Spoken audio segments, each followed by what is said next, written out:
Morning students. In Commerce, Unit 3, Financial Markets.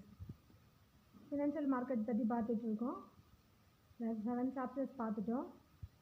Management பார்த்தோம், அதோட types பார்த்தோம், மேனேஜ்மெண்ட்டோட ஃபங்க்ஷன்ஸ், கிளாசிஃபிகேஷன்ஸ் பார்த்தோம். அடுத்தது ஃபினான்ஷியல் மார்க்கெட்டில் கேபிட்டல் மார்க்கெட், மணி மார்க்கெட் பார்த்தோம்.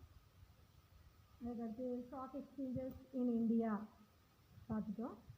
இப்போ நம்ம பார்க்க போகிறது security exchange board of India. Security exchange board of India, SEBI. Shortly that is named by SEBI. So last லெசனில் இதை பற்றி நிறைய பார்த்துருக்கோம். அதாவது செபி படி தான் இந்த ஸ்டாக் எக்ஸ்சேஞ்சஸ் இன் இந்தியா வந்து ஃபங்க்ஷன்ஸ் ஆகும் அப்படிங்கிறது பார்த்தோம். அந்த ஸ்டாக் எக்ஸ்சேஞ்சை கண்ட்ரோல் பண்ணுற அந்த சென்ட்ரல் அத்தாரிட்டி அதுதான் செபி. ஸோ செபி வந்து என்னென்னலாம் பண்ணுது, what are the functions, when it was started, what are the functions, what are the benefits to the community, எல்லா அதை பற்றியும் பார்க்க போகிறோம். அண்ட் அப்ஜெக்டிவ்ஸ் ஆஃப் செபி பார்க்க போகிறோம். And then powers of SEBI, dematerialisation, demat account, what is demat account, அது எல்லாத்தையும் பற்றி பார்க்க போகிறோம். Now we will see what is SEBI.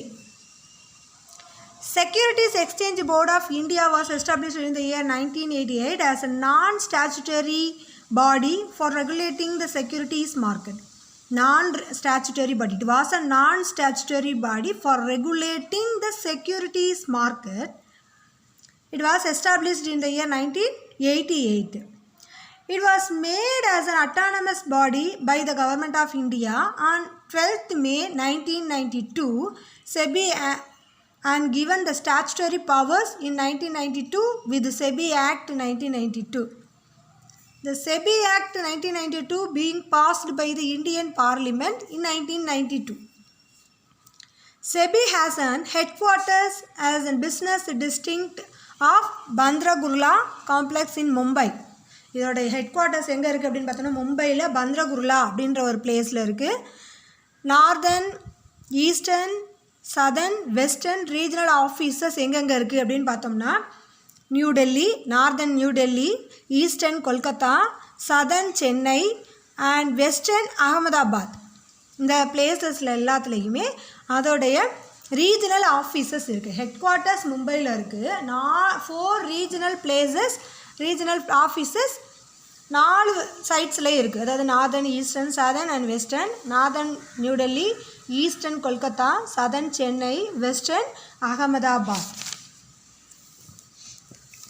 And next நம்ம பார்க்க போகிறது செபி வாஸ் ஃபஸ்ட்டு எப்படி இதை ஆரம்பித்தாங்க அப்படின்னா இட் இஸ் நான் statutory body and statutory power. However, in 1992, SEBI was given additional statutory power by the Government of India through an all amendment to the Securities and Exchange Board of India Act 1992. The SEBI is managed by its member which consisting of the following. The chart show you what is the management of the SEBI, how it will be managed. Then stock exchanges in India. You can see on chart in your book. Director, additional director, additional director, technical director, additional director kulla deputy director, deputy director, assistant director, section officer, technical director kulla deputy director, assistant director, technical assistant.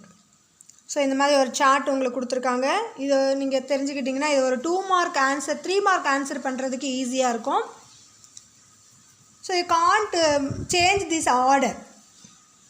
As it is, whatever given in your book, you can write for the answer. And the next one, do you know-க்குள்ள ஒரு box கொடுத்துருக்காங்க. do you know-க்குள்ள கொடுத்துருக்கிறது ரொம்ப ரொம்ப இம்பார்ட்டண்டான points.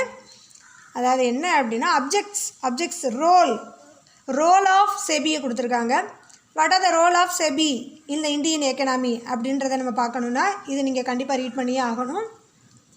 Securities and Exchange Board of India is an apex body that maintains and regulations our capital market. Capital market regulate பண்ணுறதுக்காக ஆரம்பிக்கப்பட்ட ஒரு இதுதான் SEBI. It was established in 1988 by the Indian government but got the statutory powers in 1992. ஆரம்பித்தது 1988ல், அதில் வந்து statutory பவர்ஸை வந்து Indian கவர்மெண்ட்டிலேருந்து வாங்கினது 1992ல். when it plays a great role in Indian economy such as it. என்னென்ன ரோலெல்லாம் பண்ணுது அப்படின்னு பார்த்தோம்னா, first one, monitor the working of mutual fund. நிறைய மியூச்சுவல் ஃபண்டு நிதி நிறுவனங்கள் இருக்குது. மக்கள்கிட்ட இருக்கக்கூடிய சிறு சிறு சேமிப்புகளை கலெக்ட் பண்ணி அதை பெரிய பெரிய கம்பெனிஸில் இன்வெஸ்ட் பண்ணுற அந்த இன்ஸ்டியூஷனுக்கு பேர் தான் mutual fund.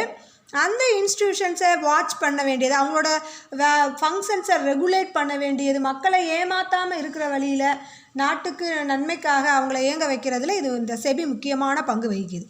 So monitor the working of mutual funds.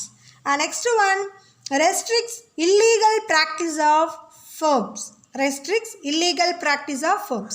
Firms, corporate ஃபர்ம்ஸோடைய ஷேர்ஸ், டிபென்ச்சர், பாண்ட்ஸ், கவர்மெண்ட்டோட பாண்ட்ஸ், இது எல்லாத்தையுமே கேபிட்டல் மார்க்கெட்டில் பர்ச்சேஸ் அண்ட் சேல்ஸ் பண்ண முடியும். அதை ரெகுலேட் பண்ணுற வேலையை தான் இந்த செபி பண்ணிகிட்ருக்காங்க. So by the rules and regulation the SEBI restricts the illegal practices of firms. அந்த ஃபார்ம்ஸோடைய இல்லீகல் ப்ராக்டிசஸ் சில வேலைகளை வந்து இது கண்ட்ரோல் பண்ணுது. Third one, place a greater role in possessing investors interest.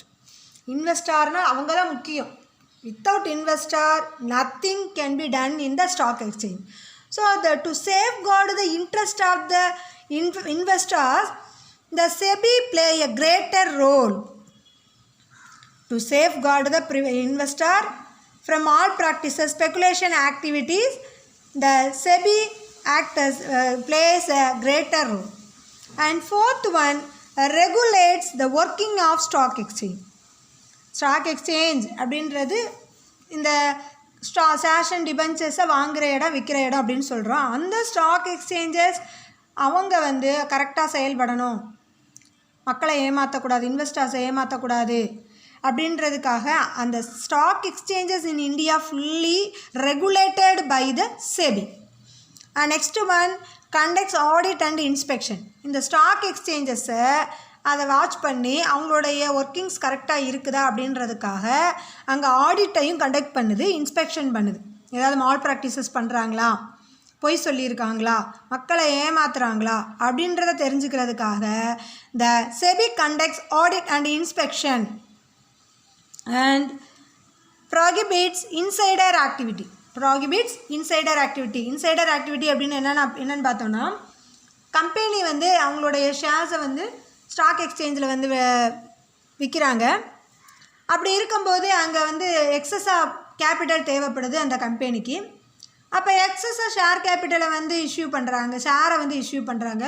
அந்த ஷேரை வந்து பொதுமக்களை வாங்க விடாமல் அங்கே உள்ளே இருக்கிறவங்களுக்கே, அங்கே உள்ளே இருக்கிற அதிகாரிகளுக்கு அவங்களாகவே அந்த ஷேர்ஸை எடுத்துக்கணும்னு நினைக்கக்கூடாது. அப்படி எடுத்துக்கிடணும்னு நினச்சாங்கன்னா that is called insider activity. The shares taken by the existing shareholders. அதை வந்து என்ன பண்ண மாட்டாங்க, பப்ளிக்கு இஷ்யூ பண்ண மாட்டாங்க. ஸோ அந்த இன்சைடர்ஸ் ட்ரேடிங் பண்ணுறதுனால மக்கள் வந்து இதில் பார்ட்டிசிபேட் பண்ணுறதுக்கு, சப்ஸ்கிரைப் பண்ணுறதுக்கு சான்சஸ் இல்லாமல் போயிடுது. ஸோ இந்த இன்சைடர் ட்ரேடிங்கை கண்ட்ரோல் பண்ணுறதுக்கு இந்த ஸ்டாக் எக்ஸ்சேஞ்சஸ் முக்கியமான ரோலை வந்து ப்ளே பண்ணுது. ஸோ நிறையா ரோலை பார்த்தோம். செபி என்னென்னலாம் ரோல் பண்ணுது அப்படின்னு பார்த்தோம்னா, monitor the working of the mutual fund, restrict the illegal practices of the firm and plays a greater role in preventing investors interest, regulates the working of the stock exchange, conducts audit and inspection, prohibits insiders activity. And இப்போ உங்களுக்கு வந்து கிளியராக இருக்கும்னு நினைக்கிறேன். அதாவது stock exchange அப்படின்றத control பண்ணுறதுக்கான ஒரு ஸ்டாச்சுட்டரி பாடி, ஸ்டாச்சுட்டரி அத்தாரிட்டி அப்படின்றது தான் செபி. இந்த செபியை வந்து எப்போ வந்து எஸ்டாப்ளிஷ் பண்ணாங்க அப்படின்னு பார்த்தோன்னா 1988ல் இந்தியன் கவர்மெண்ட் எஸ்டாப்ளிஷ் பண்ணாங்க. அதுக்கு அடுத்தது இதுக்கு வந்து ஸ்டாச்சுட்டரி பவரை வந்து எப்போ கொடுத்தாங்க அப்படின்னு பார்த்தோம்னா, இந்தியன் கவர்மெண்ட் வந்து 1992ல் வந்து ஸ்டாச்சுட்டரி பவர்ஸ் கொடுத்துருக்கு. அதன் மூலமாக இது ஒரு சுதந்திரமாக செயல்படக்கூடிய ஒரு அமைப்பாக ஆயிடுச்சு. நெக்ஸ்ட்டு நம்ம பார்க்க போகிறது